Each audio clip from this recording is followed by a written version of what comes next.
বিএনপির মহাসচিব মির্জা ফখরুল ইসলাম আলমগীর বলেছেন, নির্বাচন হচ্ছে না বলে এখন একটি দলের গুরুত্ব আছে। নির্বাচনের পর নতুন সরকার এলে দলটির গুরুত্ব থাকবে না। তাই ডক্টর ইউনূস ও তারেক রহমানের বৈঠককে পছন্দ করছে না সেই দলটি। বিএনপির মহাসচিব জানান, আওয়ামী লীগ খারাপ, মাফিয়া, দখলদার ও ডাকাত দলে প্রমাণিত। তাদের কাউকেই বিএনপিতে নেওয়া যাবে না বলে নির্দেশ দেন মির্জা ফখরুল। রিপোর্ট করছেন সিকান্দার রেমান।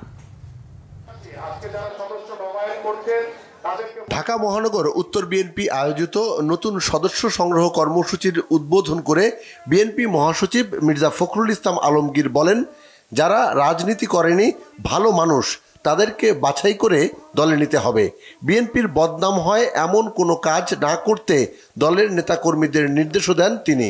জনগণের ভালোবাসা অর্জন করে ভোটে জিততে হবে বলে জানান মির্জা ফখরুল ইসলাম আলমগীর। অনেকের পছন্দ হয় নাই, কারণ নির্বাচন হলেই তাদের বিপদ। এখন নির্বাচন নাই, সুতরাং তাদের অনেক গুরুত্ব আছে। যে নির্বাচন হয়ে যাবে তত জনগণের যারা ভালোবাসার দল তারাই তো ক্ষমতায় আসবে, তাই না? তো তখন তাদের গুরুত্ব কতটুকু থাকবে কি থাকবে না তখন দাঁড়িয়ে হবে। যে কারণে ওরা নারাজ হয়েছে এবং নারাজ হয়ে গতকালকে একটা বৈঠকে হাজির হয় না। আওয়ামী লীগকে আমরা মনে করেন আওয়ামী লীগ প্রমাণিত যে তারা খারাপ মানুষ, তারা ডাকাত, তারা মাফিয়া, তারা দখলদার, তাদেরকে আমরা দলে নিব। এদিকে নির্বাচন নিয়ে যে প্রতিশ্রুতি সরকার দিয়েছে তা দ্রুত বাস্তবায়নের কথা বলেন বিএনপির সিনিয়র যুগ্ম মহাসচিব রুহুল কবির রিজভী।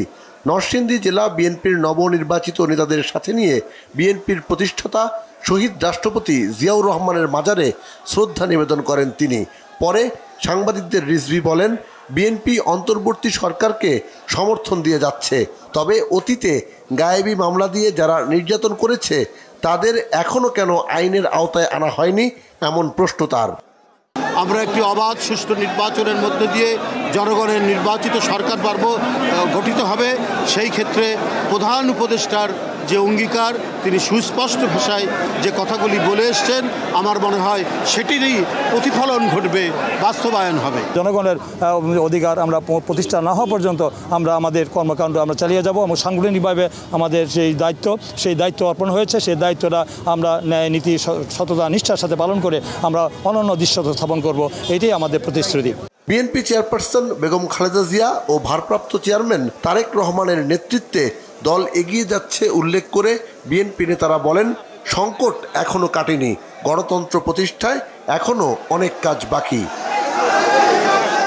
সিকান্দার রেমান, বাংলাভিশন, ঢাকা।